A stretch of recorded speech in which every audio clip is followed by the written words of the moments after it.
A very good morning to everyone present over here. My name is Joel. My topic is financial statement analysis, and I'll be covering the following topics in my two sessions. So first, let's understand. So I have begun with the items in the balance sheet, income statement, and cash flow statement because as you can see, I'm including financial statement analysis and financial statement fraud analysis. So it is really important to understand what all we have in income statement because we'll be coming to this again and again. So let's get started with the balance sheet. We have four statements, as we all know: balance sheet, profit and loss, changes in shareholders' equity, cash flow statement. Now, first balance sheet and assets. Just that are expected to provide future benefits. They are called assets. Now, assets are divided into two non-current assets and current assets. First, non-current assets, we have property, plant, and equipment, which are all the fixed assets, such as land, building, machineries, furniture.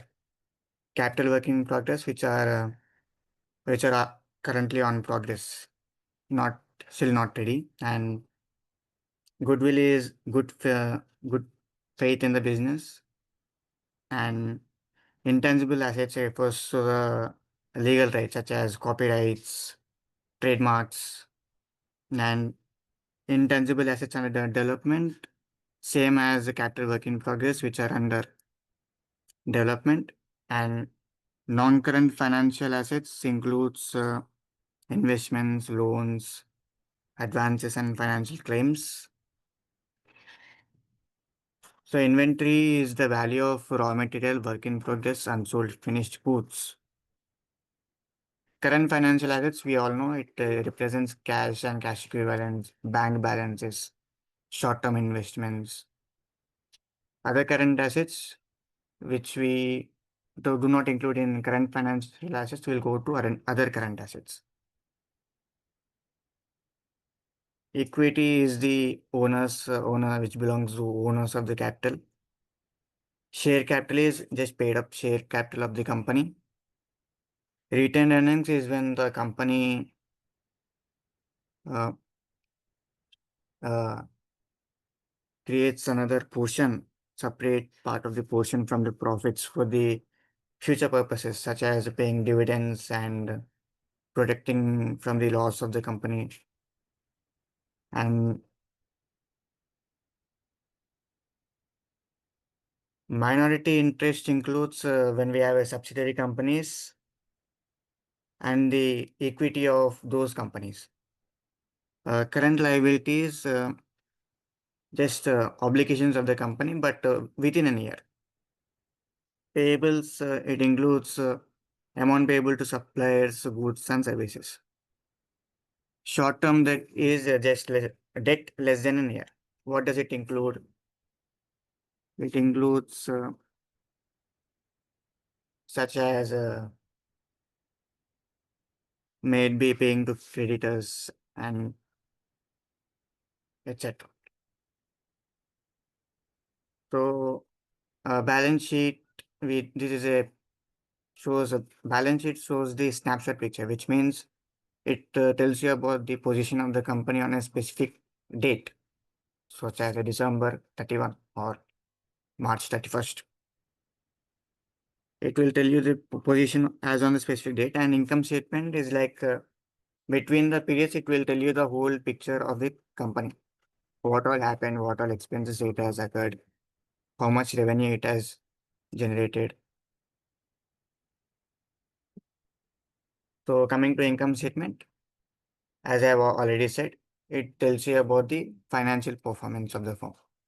Whether it made loss, whether it made profit, we'll know from income statement.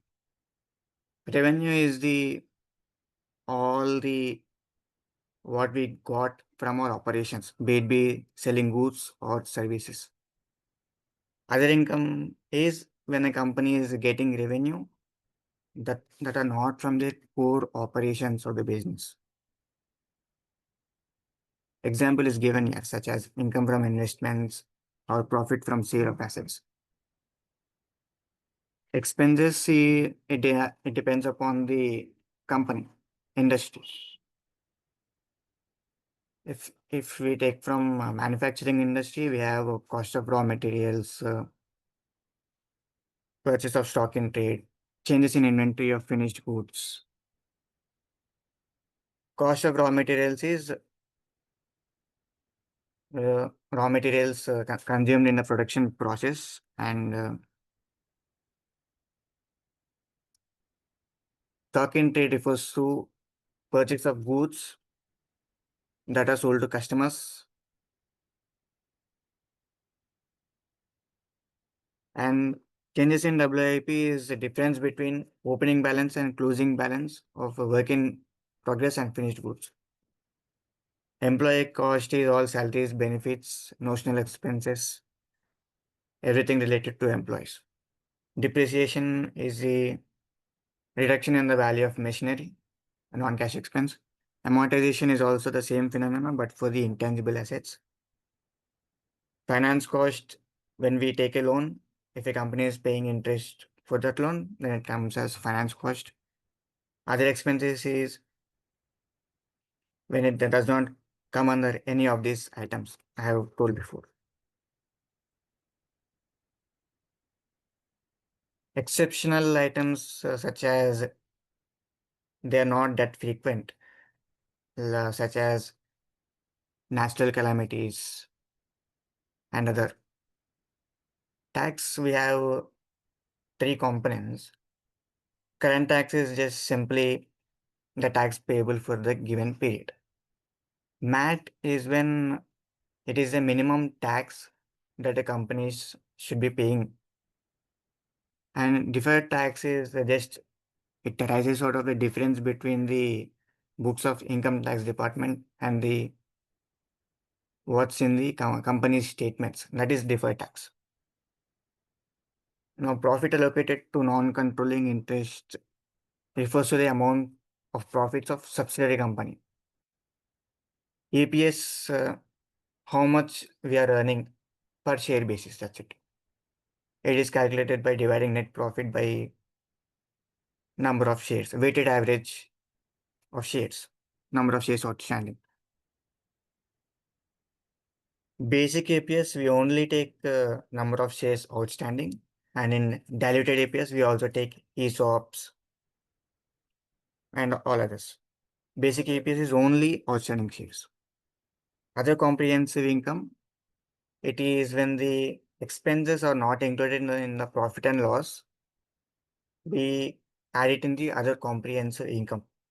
Now, what it includes, we will see these changes in revaluation surplus, gain on account of derivative contracts, or all of these are included in the other comprehensive income. It is shown on the balance sheet under shareholders' equity. Now coming to cash flow statement, it tells us how much cash a business had, how much cash came into the business, and how much cash went out of the business, how much cash is finally remaining with the company. This is the communicating link between the income statement and balance sheet. So how is cash flow statement useful? It helps us to answer all of these questions. How much cash is generated from or used in operations? How are dividends paid? What is the source of cash for debt payments? Now, a cash flow statement has divided into three activities. Based on the activity, the transactions are categorized. When it is a operating activity, it refers to the core revenue producing activities of the enterprise. Investing activities is when you acquiring and disposing fixed assets. Financing activities when you, such as redemption of shares, redemption of debentures, and when you pay to loan to a creditor, it all comes under financing activities. More examples of operating activities: cash receipts on the sale of goods, payments to suppliers for goods and services, everything under the core operating core operations of the business. Investing activities, when you buy an asset such as bought land, it comes an investing activity. Bought the plant, a company bought plant, it comes under this investing activity. Financing activity is issuing bonds, loan from financial institution, redemption of bonds. Now, if a cash flow statement has a positive balance, it means that the business or the company had more cash inflows. If it is shown negative, then it means that the cash went out of the business. Outflows are more than the inflows. Statement of changes in shareholders' equity shows the how much the equity is moving in the business in that one period. Now I have included this to show how the three statements are linked. So let's follow it. If we see the balance sheet of 31st December 2005, the cash and cash equivalents there goes to the cash flow statement of 2000, 2006. It becomes here. And again, whatever the cash is on the ending of that financial year goes to the next year, 2006 balance sheet. And the net income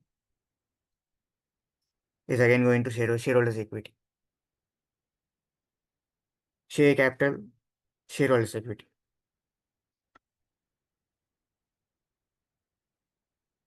Other company, accumulated other company income, other comprehensive income, shareholder equity.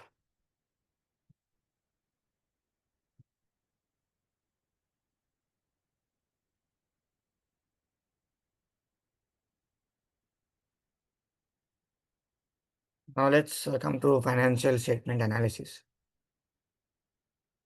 So analysis is process of critically examining the accounting information from the financial statements. So from the financial statements, we are going to know the how a company is doing, how is the financial health. We'll know all about it. It's a research. We can say it is kind of research on the company. Now there are different types of financial statement analysis. First is on the basis of nature of information used. External analysis is when you do the analysis based on the available information, such as financial statements. On the basis of methodology of operations, we have again two types: horizontal analysis and vertical analysis. Horizontal, a base year is fixed and we calculate how much is increase and decrease from that base year. This is also called as trend analysis. Vertical analysis, it involves, we express them as a percentage of a particular item. I will show more examples in the coming slides. So who uses financial statement analysis? Banks. Banks have to give loans to the companies. So it is very important for them to assess the quality, to see credit worthiness, to see if they can pay back our loan. They use the ratios such as interest coverage ratio, debt equity ratio, private equity, venture capitalists. Even they use financial statement analysis, but As they're startups, it could be more tricky. Generally, old companies are they're more stable. Business owners, as they must be taking decisions for the business, they need to understand what's happening in the company, what is the performance of the business, so that they can take it helps in decision making. Trade trading agencies, they assign trade trading by analyzing statements such as AAA, AA, A. The process simple. First, we take down and understand the purpose of analysis, why we are doing it, be it for valuation, credit analysis, mergers and acquisition. Everything is the starting point is financial statement analysis. First, we take the purpose, then we collect the relevant data, then we process the data using tools, common sense statements, comparative statements, ratio analysis, or graphical analysis. After that, we analyze what the results we have got, conclusions from the interpreted data, and writing report or recommendations that follows. So there are various tools of financial statement analysis. Have covered only comparative, common size, ratio analysis. Funds flow analysis, it is obsolete now. It has replaced by cash flow statement now. I have only covered only the first three and credit analysis as well. So first comparative statement analysis. We again have two types here. You can either compare two firms or you can compare only a company but two different accounting periods. But there are certain limitations which I'll be telling you in the coming slides. This is an example of a comparative statement. This is for profit and loss. You can do it for balance sheet as well. Interfirm comparison. For example, here I have taken Indigo and SpiceJet, comparing the both. But there is a real limitation. Okay, before that interpretation. Um, a change in revenues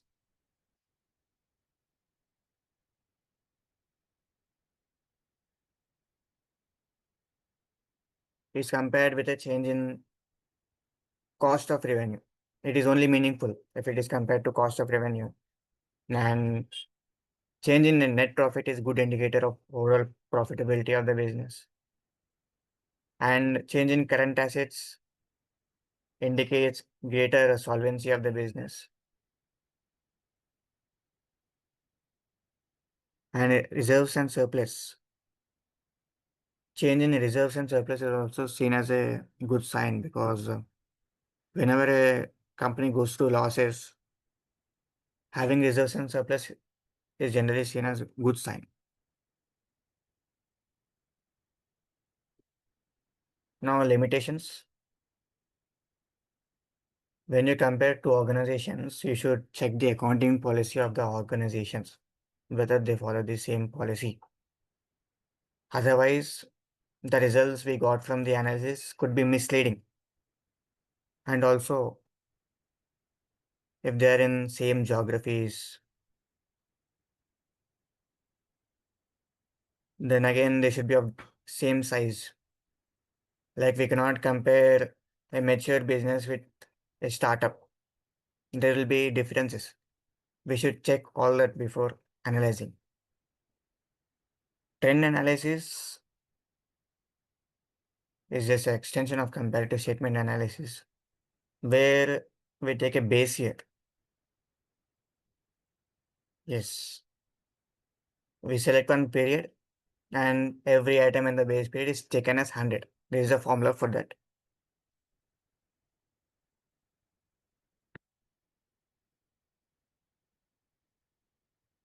And again, The accounting policy should be uniform when you're performing trend analysis. And also non-financial factors, not only in trend analysis, it is important in every way. So if we take a trend analysis of this example, all of this become, if we take 1990 as base year, then we compare with these values. All of this will be 100.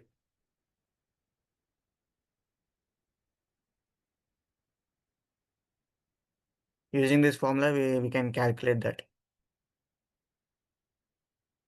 I included this for practice actually.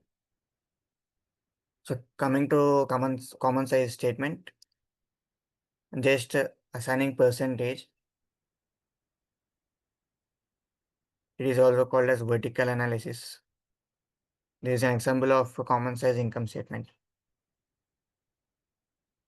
where based on the number of sales, we have assigned each a percentage.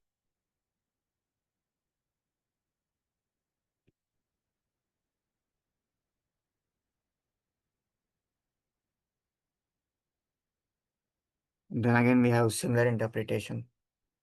So the lower the percentage of other income is actually seen it as a good sign, because increasing other income is not perceived good by analysts, because it means that the company is diverting from their core operations of the business.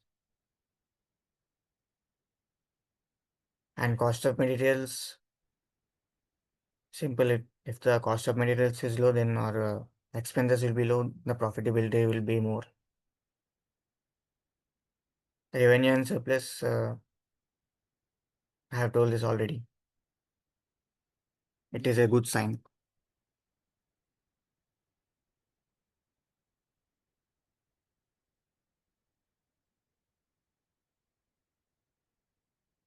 Current assets should be more. Positive sign of solvency. Now points to be noted. There are points repeating again. Accounting policy should be similar.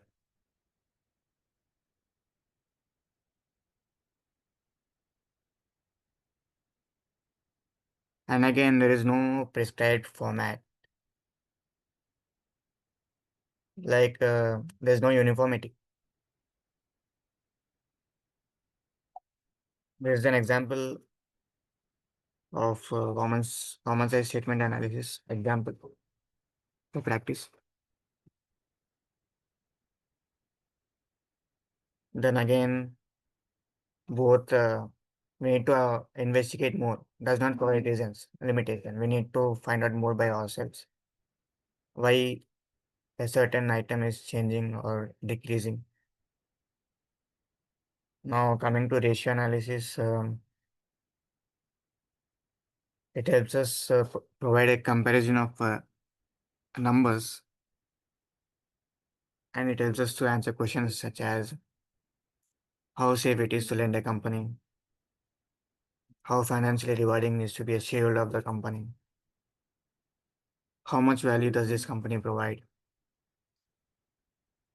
So what to look for when using ratios? First, when there are big changes in the ratios, if you see a big change, then you should know the reason why this has happened. And trends, whether current assets are increasing or not, what's increasing, what's going down. You should know the trends. There are various types of financial ratios. Let's discuss each of them in detail. First is liquidity ratio. Liquidity ratios measure a short-term solvency of the firm. Current ratio you calculate by current assets and current liabilities. The general norm in India is 1.33, but internationally, current ratio of 2 is accepted. Quick ratio are the assets that can be converted to cash very quickly. Just current assets minus inventories, current liabilities. Cash ratio is also called as absolute liquidity ratio, where we compare current liabilities taking only cash and cash equivalents. Profitability ratios helps us to know how profitable the operations of the company. Gross profit margin is when you deduct the cost of goods from the revenue, just deducting direct costs.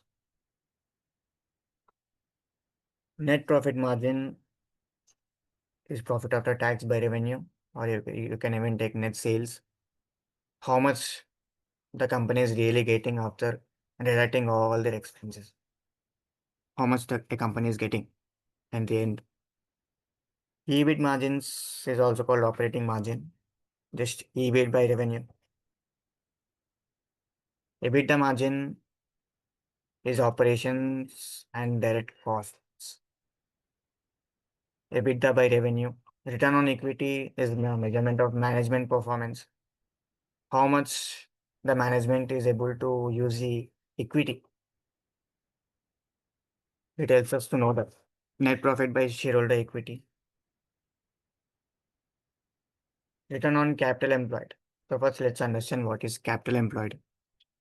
Capital employed is a financial metric that measures how much capital a business uses to generate profits.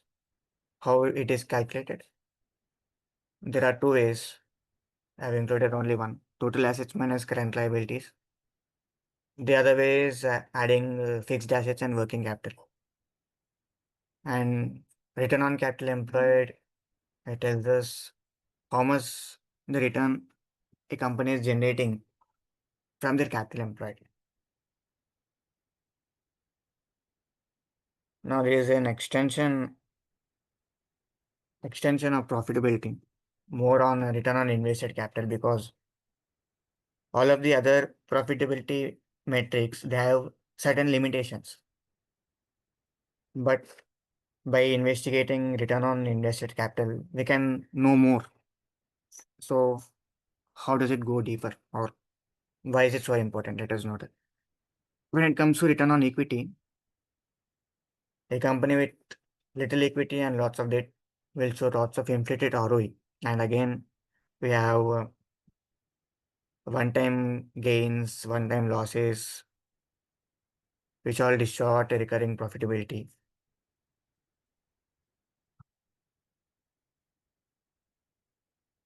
Return on assets, we even include non-operating assets in that return on assets. It is not adjusted for financing. Net income, uh, its limit is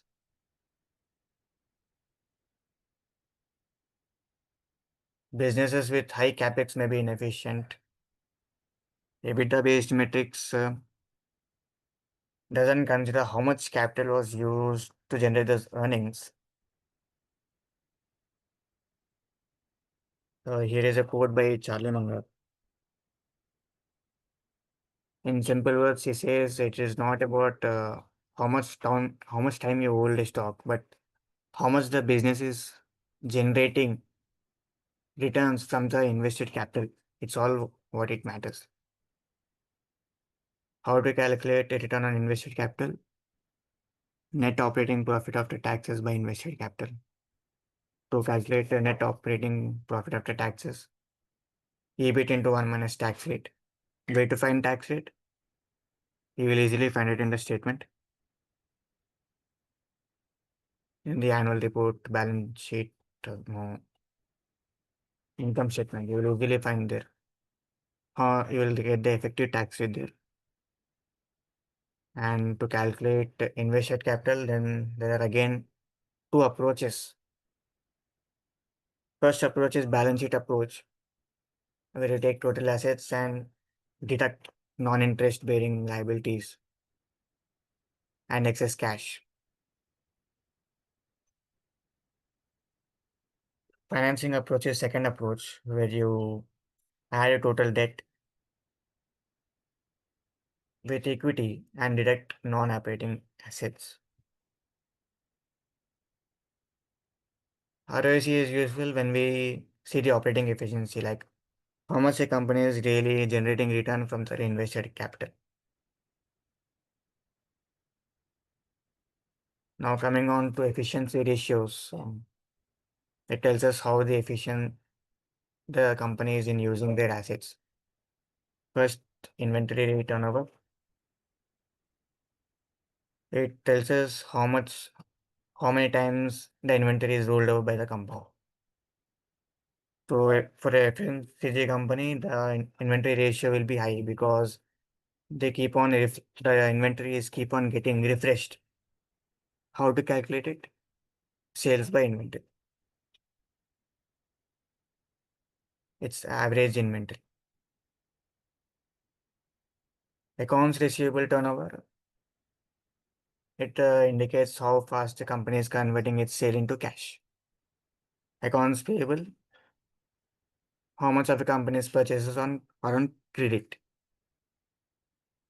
Working capital turnover is net sales by average working capital. It shows us how efficient the company is in using their working capital. Leverage is when we use to see the capital structure of the company. Interest coverage ratio lets us know if a company will be able to meet interest expenses on debt using profits. We take EBIT and interest expense to calculate that. Debt to equity, it compares debt of the company to the equity to calculate debt, long-term borrowings plus short-term borrowings. Debt by shareholders' equity gives us debt to equity. Debt to asset, we compare similarly, but here we compare with assets. Short-term debt by total assets, total number of the assets in the firm. Debt to service coverage ratio measures the repayment ability of both the interest portion and also that of the installments. So the higher the ratio it is, the better.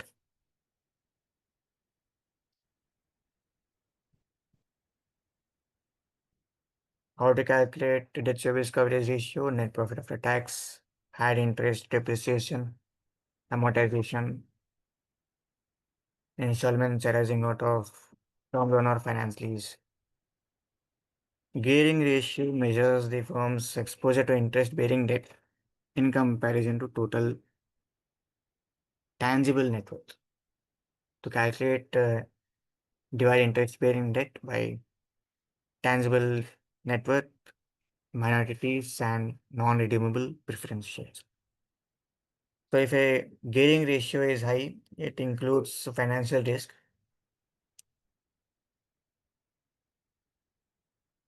Now coming to valuation ratios,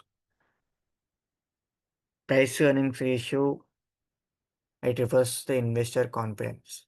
Like it helps us know how much an investor is paying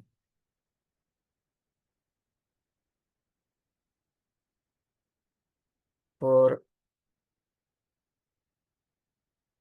the profit generated by the compares market price per share and earnings per share. So it links with profitability. Generally, we see that companies which are expected to grow will also command a higher price earnings ratio. We'll study more on this. Advantages of PE ratio include we'll compare it with historical average or 5 years average or 3 years average. We will compare it with industry to see such as PE ratio of HDFC Bank, PE ratio of SBI Bank. We compare all of them.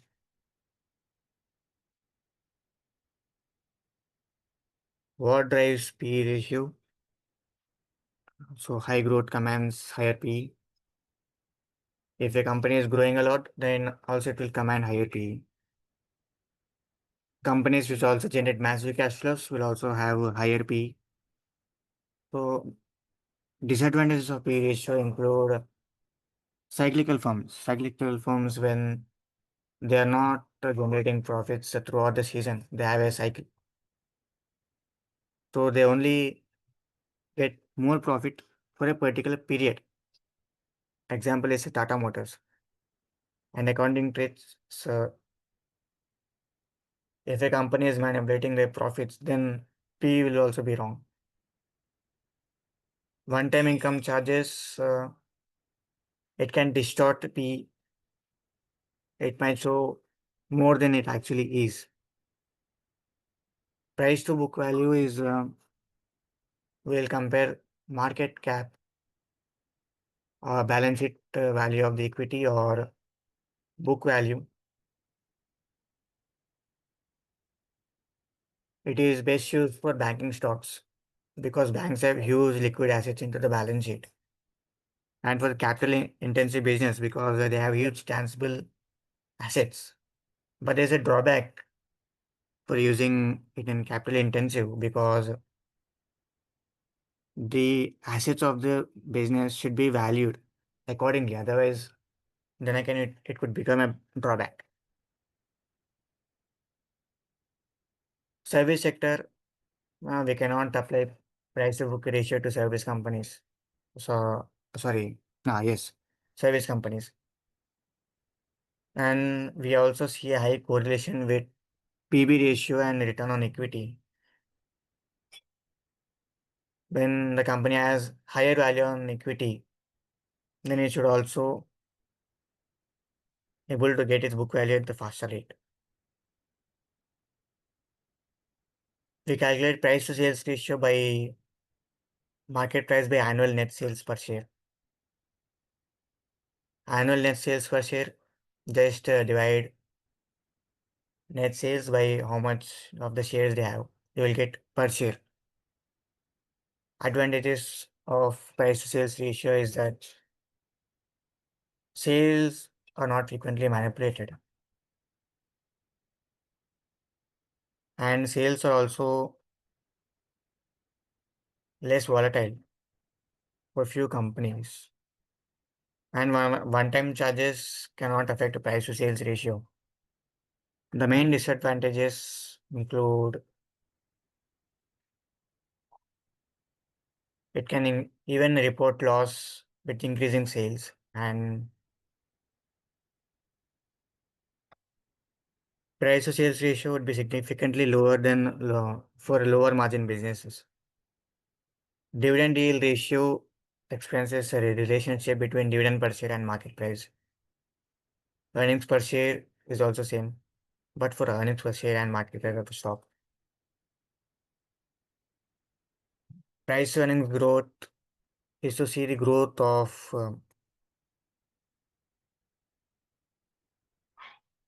it is a valuation metric. We will see P ratio and divided by its growth rate. If a PEG ratio having less than 1, then we say it is undervalued. Enterprise value can be defined as the overall value of the business. How to calculate? We will calculate by adding value of common equity, value of non-controlling interest, value of preferred capital, plus debt, and deduct cash and cash equivalents. EV to capital employed, enterprise value, but capital employed is different here. We take total equity plus total debt. How does it help? It helps investors assess how efficiently a company utilizes its capital to generate value. Enterprise value to sales ratio.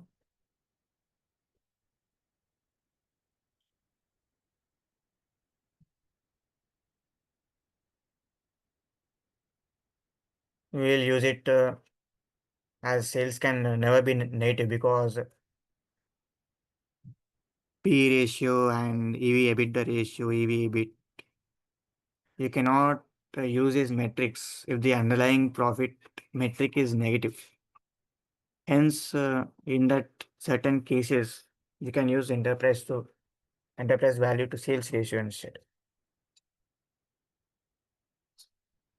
And enterprise value to EBITDA. We compare EV to EBITDA. Yeah, I have given an example here.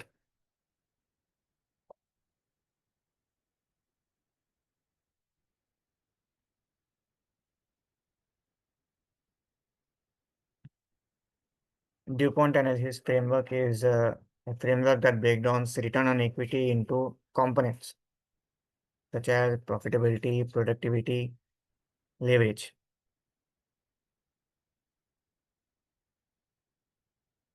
Leverage is assets by shareholders' equity. Asset turnover is divide revenue by assets. Profit margin divide net profit by revenue. So it helps us understand what's really driving the profitability. Here I have included a fun game on ratio analysis. We have all the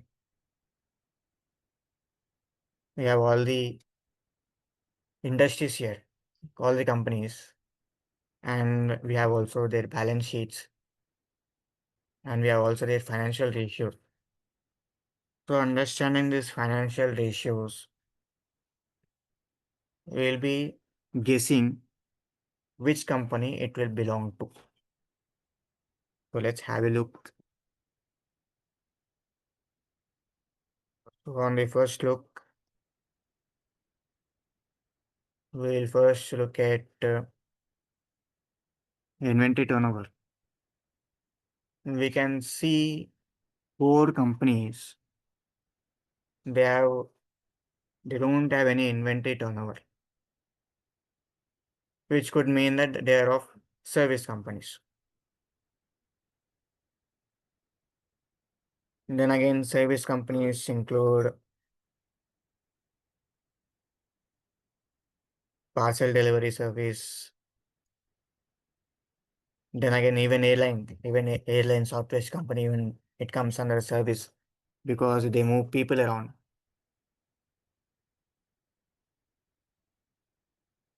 If you see inventory turnover,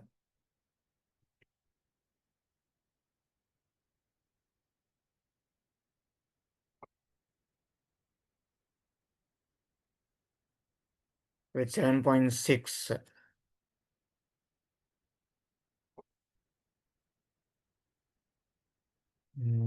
and for the outlier, if you see the outlier N, we kind of find it very strange. We see the receivables collection periods. All of the values are like this, but company N is 8047. It's kind of strange because it could be a bank because a bank's primary business is giving loan because they will be having more time to generate to get the recover their amount. Uh, Now we'll be seeing how the analysis varies over industries. And as we all know, ratios are not one size fits all because each industry, the ratio might be changing, such as a manufacturing firm might operate with higher debt ratio because they have more capital intensive processes. Now here I have included a small case study on forecasting, like not on forecasting, but how we should be careful before we forecasting a company because we need to understand that the future of a company might be completely different than its past. The example I have taken here is Suzlon, and during 2000 it was in a different state, and after that it changed. Before 2000 it was showing high growth, but after 2000 we had the entry of new entrants such as these companies in energy sector. So after this, Suzlon had to cut down prices to remain competitive in the market. Cut down prices refers to it also refers to coming the revenue will be coming down. So therefore, if we forecast based on what we saw before 2000, we might get surprising results.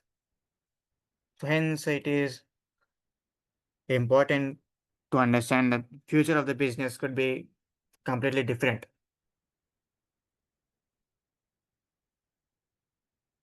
And whereas for Suzlon, if we go into more deeper about it, it acquired Repower in 2007. It was a heavy debt acquisition, and we all know what happened in 2008, which made Suzlon go into debt trap. And the final session for final topic for today, what I want to include is that the graphical analysis. What we saw in the financial statements, we can compare it using graphs such as line charts, column charts, and pie charts. But each type of chart will have a specific purpose. Now, what's that purpose? Let's understand it. For line charts, you can use it to show the trends between long period of time. Such as, for example, I've included this of MRF. I've compared their current assets. I've included cash, investments, receivables, fixed assets, inventory. We can clearly see how they are changing over the years from 2013 to 2025.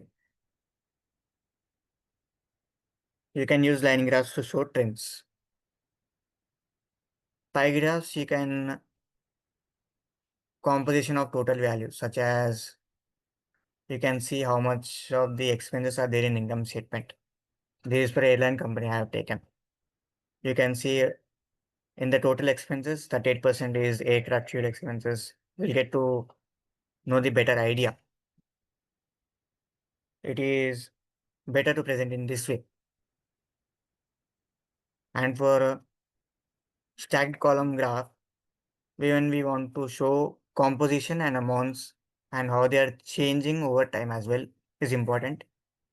Then we show column column charts.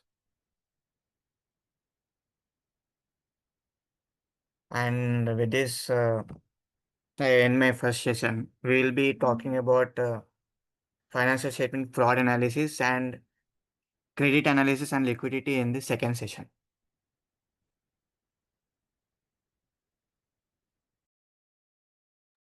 I thank you all for giving me this opportunity. Actually, I thank for giving this me opportunity. That's it.